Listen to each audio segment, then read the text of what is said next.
comencem amb la segona càpsula de la Setmana de l'Orgull LGTBI, vale? I avui parlarem amb Alba, que és membre de l'associació LGBT Ebre, i ella ens explicarà en què consisteix, què és el que estan fent i com va sortir una miqueta tot això. Vale? Bé, la primera pregunta seria que com i quan va sorgir muntar l'associació. Associació. Bueno, primer, moltes gràcies per invitar-me, Roser. No havia tingut mai una entrevista així de xarxes, ho trobo... Me sento molt moderna ara mateix. I bé, l'associació LGT Ebre, doncs mira, al final ja portem temps. Això va sorgir el 2014, vale? Perquè una comissió que es diu la Comissió del 28 de juny, no sé si la coneixes, el que fa és organitzar manifestacions descentralitzades al voltant del 28 de juny a territoris on no hi ha prou força com per a que no hi ha cap associació i encara no s'ha plantat cap llavor una mica, ells el que fan és això, no? I llavors el que fan és que munten una manifestació en un dia separat de la que fan a Barcelona, perquè òbviament és la més multitudinària, i llavors porten gent de fora, no? És com una espècie de revulsiu, no? Per a que t'enganxigues o no. I bueno, va ser una manifestació, no sé si la recordes, bastant històrica en aquest territori, perquè bueno, les consignes se cantaven en barceloní perquè hi havia més gent de Barcelona que d'aquí, però va ser molt emocionant, va ser molt xulo i bueno, a partir d'aquí, sobretot la gent que estava en contacte en la comissió del 28 de juny se'n va donar compte de la necessitat de continuar, no? I de fer créixer aquesta llavor que va implantar aquí aquesta comissió. I bueno, ja vam fer una reunió i ja va sortir tota la junta i a partir d'aquí l'associació ha anat fluctuant, però realment sempre hem estat com a referent LGTBI a tot Terres de l'Ebre.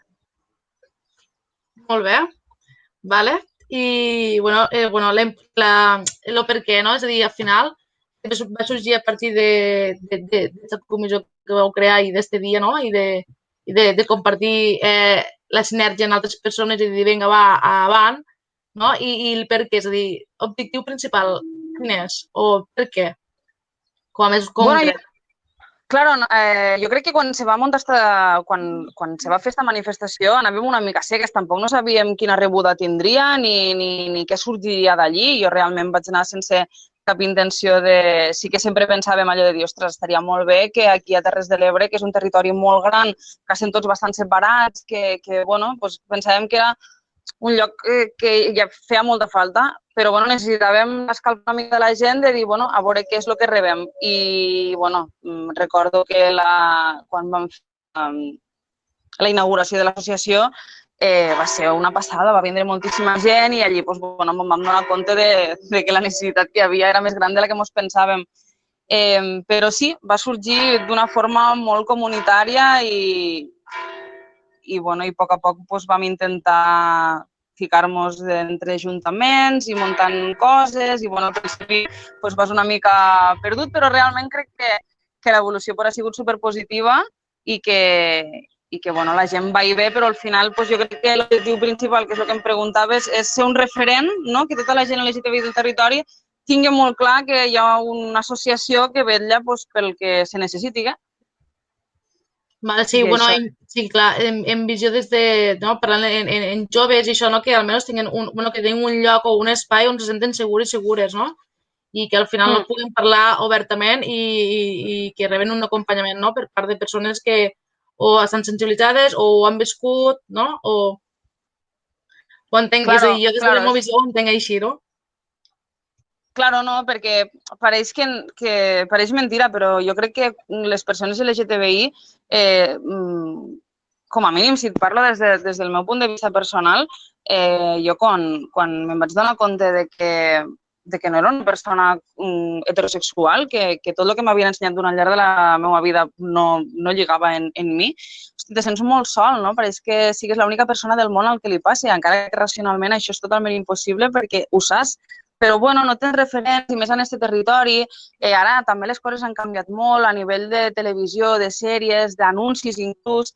La visibilitat és molt més gran, però però abans no era tan així, te sents molt sol, i el simple fet de tindre una associació que pots anar-hi o no, però el simple fet de que la hi hagi i que sàpigues que en qualsevol moment on t'acolliran, on te podran acompanyar en este viatge o simplement per a quedar a fer un cafè i parlar de quins llibres llegeixes i quines pel·lícules mires i que no tinguin que ser converses heteronormatives, que és al final el que ens anem trobant contínuament, no?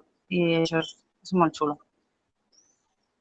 És a dir, d'alguna manera no sou conscients de la importància que és, no?, que vosaltres estigueu aquí. Sí. Claro, sí. I que és el que et dic, al final utilitzaràs més associació o menys, però jo crec que cada vegada l'LGTB ho coneix més gent i que és això, és tindre una associació que la pots utilitzar, que no, que pots anar a un caferet, que pots venir només a ajudar en una pareta de Sant Jordi, que pots acompanyar-nos un dia a la Marxa de l'Orgull, que ens pots escriure que pots necessitar alguna cosa, que pots necessitar... També tenim una part de suport que la porta Natàlia Gavarró, ara també existeix el tema del SAI, és a dir, cada vegada no, és més visible, hi ha més fils d'on tirar i jo trobo que això és importantíssim, tindre un referent, un lloc on pugues tirar quan ho necessitis. Vale. La següent pregunta era la de què heu fet fins ara i què teniu plantejat fer en un futur. Vale, claro, són molts anys, realment me deixaré segurament coses. Jo crec que de les coses que més il·lusió mos fan o que intentem ficar més energia és sobretot al voltant del 28 de juny, encara aquest any és una mica estrany perquè en tot el tema de la pandèmia i això, encara que faran moltes coses, nosaltres avui mateix hem anat a pintar un pas de zebra de l'Ajuntament de Tortosa, l'Ajuntament de Tortosa també està fent molts actes i altres ajuntaments que estan muntant actes al voltant del Dia de l'Orgull, però de marxes n'han fet bastantes, l'any passat vam anar del Tebre, s'han fet a Amposta, s'han fet a la Ràpita, s'han fet a Tortosa, també intentem tocar el màxim de... al final Terres de l'Ebre és molt gran, no? Intentem anar a les ciutats més grans que hi ha pels altres territoris. I després també molta il·lusió ens fa el tema de la paradeta de Sant Jordi. Aquest any tampoc no s'ha pogut fer. És que aquest any és una mica estrany en tots els sentits. Sí. Sí. I la paradeta de Sant Jordi també hem vist una evolució molt xula, no? Al principi la gent se la mirava molt recelosa, ara ja ens venen famílies en xiquets molt petitets i xiquetes molt petitetes que ja els hi volen comprar llibres on s'inclogui tota la diversitat sexual que es poden trobar. I això realment fa molta il·lusió. Tenim així, com a més històric, el tema dels caferets dels divendres, que ara també està molt parat, esperem poder-ho activar pront una altra vegada, on quedem una vegada al mes. I no res, és simplement anar a fer un cafè, no hi ha molta més, intentem no parlar de molta feina de l'associació, sinó el que et comentava abans, de trobar un espai entre iguals, i poder parlar de llibres, de pel·lícules, de què has fet este cap de setmana, de si... no ho sé, és un espai molt informal que serveix una mica com a entrada dins del món de l'associació.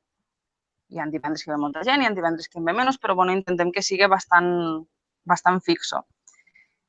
I després tot el tema de les escoles, s'han fet moltes xerrades, estem molt en contacte amb els ajuntaments, anem a tots els actes que podem i molta formació a professionals de la sanitat, a professionals de l'educació, a professionals de la seguretat i cada vegada, això és superimportant, a part de la visibilització, la formació a tota aquella gent que al final ens té que cuidar a nivell de ciutat una mica, no? Vale. I com... Quines coses havíeu aconseguit com a associació en plan de dir, és que vam aconseguir una cosa o no hem aconseguit tant, o hem aconseguit això i ens va fer molta il·lusió, o vam veure que gràcies a nosaltres vam poder canviar això, o no sé. Diria més o menys que m'ho expliquessis o si ha sigut més a poc, però ho hem anat fent, no? O hi ha uns punts que són com molt més marcats. No ho sé. Així com a banderament, vols dir? Sí, és que mira, gràcies a que vam crear l'associació i vam estar totes juntes, vam poder aconseguir, jo què sé, que a l'Ajuntament se pengés la bandera, no ho sé. Sí, clar, el de l'Ajuntament i la bandera ha sigut bastant històric. Vull dir, vam començar demanant per favor que es pengés la bandera i ara inclús en tota aquesta llei que hi havia pel mig de que no es podien penjar banderes que no fossin oficials i tal, inclús així se penjaran banderes, no? I dels balcons dels ajuntaments.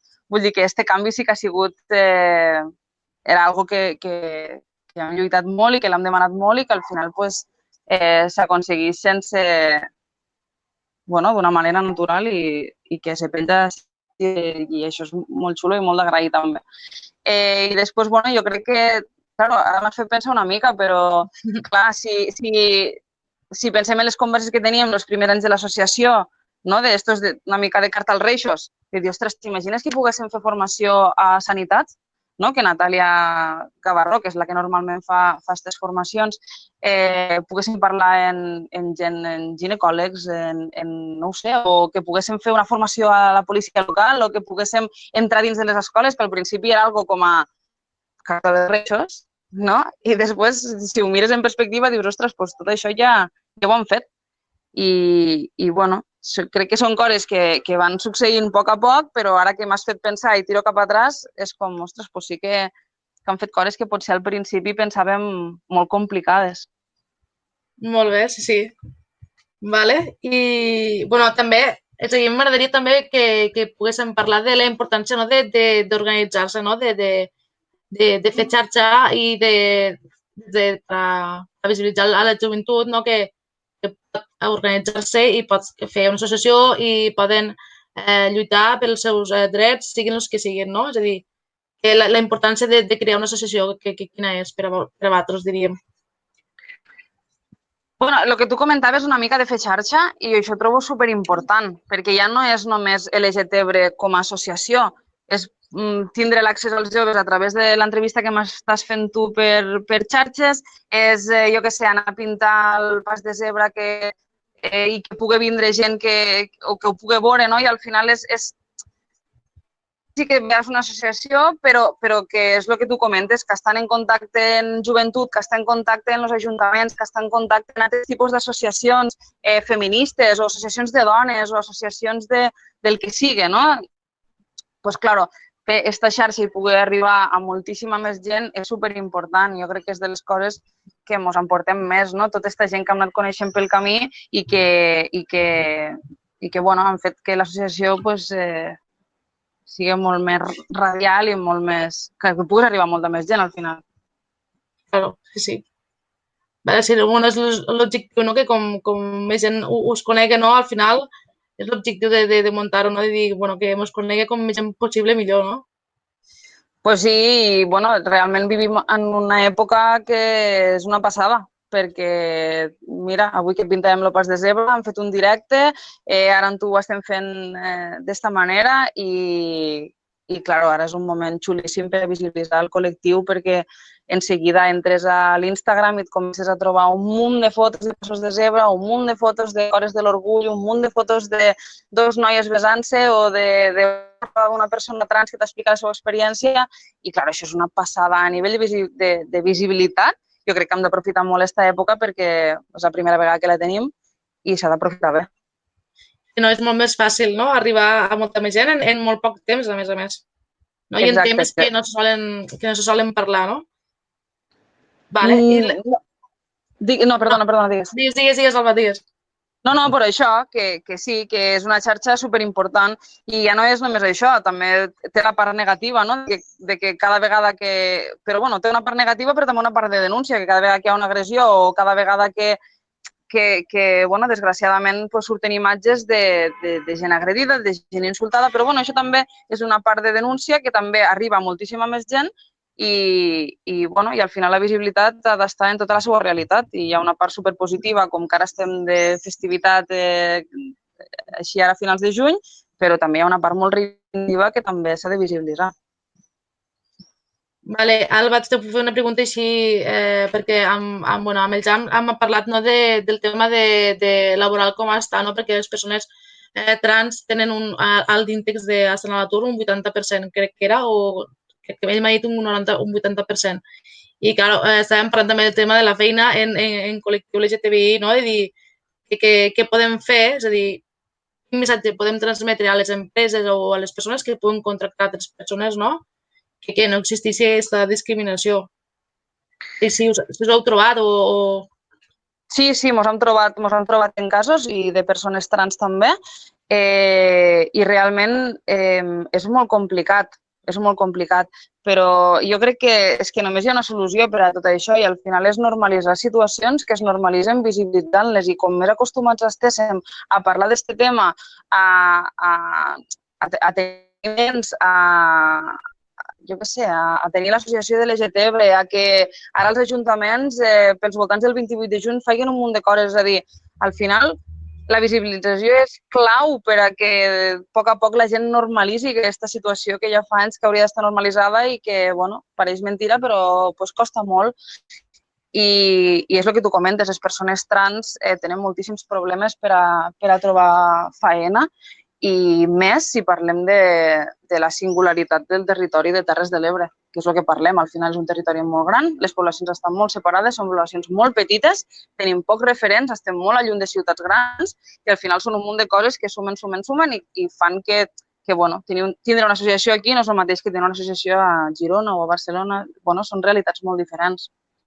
Sí, bé, això també ho comentàvem, no? És a dir, que no és el mateix sortir de l'armari a una ciutat, no?, que sortir de l'armari en un poble, no? Perquè a nivell informatiu, tot i que ara amb les xarxes socials i amb internet no tenim molta informació al nostre abast que fa uns anys atrás no la teníem, no? Però tot i així, no?, que continuen havent sortides d'armari fora del poble d'estudiants que marxen, no?, i que surten de l'armari quan estan fora i ja quan tornen ja sí que han sortit de l'armari, però no surten al poble, no? I clar, això fa mal, és a dir, quan tu parles amb algun jove i diu, no, és que he sortit de l'armari, però vaig sortir de l'armari quan vaig marxar a estudiar a Tarragona o quan vaig marxar a Girona o a Barcelona, és com, uau, no? Al final, no sé, a mi m'agradaria no, que la joventut pogués sortir de l'armari al seu poble, no? Claro, la gent compta els dies per a acabar segon de batxillerat o bueno, per a poder-se'n anar a estudiar fora i poder viure la seva sexualitat d'una manera pues, més lliure i això ens ho trobem contínuament i això ens passa a l'associació. La gent jove té moltes ganes de marxar i ho entenc perfectament perquè també a mi em va passar, però bueno, és el que tu comentes també, que t'agradaria, no?, que la gent marxés a estudiar fora, faltaria més, però que un dels motius no sigui per a viure una sexualitat que aquí te costa molt més. I això realment és algo que sí que ens encantaria canviar i que la gent se pogués sentir lliure de... Però, clar, és el que parlem tot el rato. Si el teu entorn no es normalitza i el teu entorn no es visibilitzen totes aquestes diverses maneres de viure, al final la realitat de l'LGTBI, pues, claro, és normal que la gent vulgui marxar. Vale, sí. Bé, i ara, si et sembla, ja podem anar acabant. Vale. Si creus que fa falta alguna cosa per dir, que digues, mira, doncs m'agradaria comentar-te això o... Vale? Vull dir que No, abans... que esperem que estos dies que se faran molts d'actes des de l'Ajuntament de Tortosa, pues, com més gent siguéssim millor, en les mesures de seguretat i això. Faran moltes coses online també, seria molt xulo que la gent se pogués apuntar i que tinguéssim moltes que al final pues, siguin actes que ho pugui veure molta gent perquè vegin que val molt la pena i seran xerrades i presentacions molt interessants. I res, que sàpiguen que tenim una associació per al que la gent necessiti i que bueno, no sé si puc comentar una mica on ens poden trobar o... Sí, i tant, sí. Vale, pues res, nosaltres sobretot ens movem molt per xarxes, al Facebook sí, però sobretot per l'Instagram i al Twitter també tenim un company que penja coses, però bueno, l'Instagram potser és el canal que més utilitzem perquè també és el canal que més gent utilitza i bueno, és LGTB, és a dir, no tindreu cap problema. I després per correu electrònic, si algú que li agrada més per correu electrònic, és info@lgtb.cat. Vale, pues perfecte, Alba. Bueno, jo intentaré que quan penja el vídeo al YouTube del canal de l'Oficina Jove ja posarem baix les enllaços també, no? Perquè així la gent ho pot trobar més ràpidament. Però tot i així, gràcies. A tu. Vale, i ja finalitzaríem aquí, si et sembla. I bé, el que tu dius, no? Apel·lem a la gent a que participi a les jornades que venen a partir del dilluns i que bé, que estiguin atents a les xarxes també, que ho penjarem tot per allí.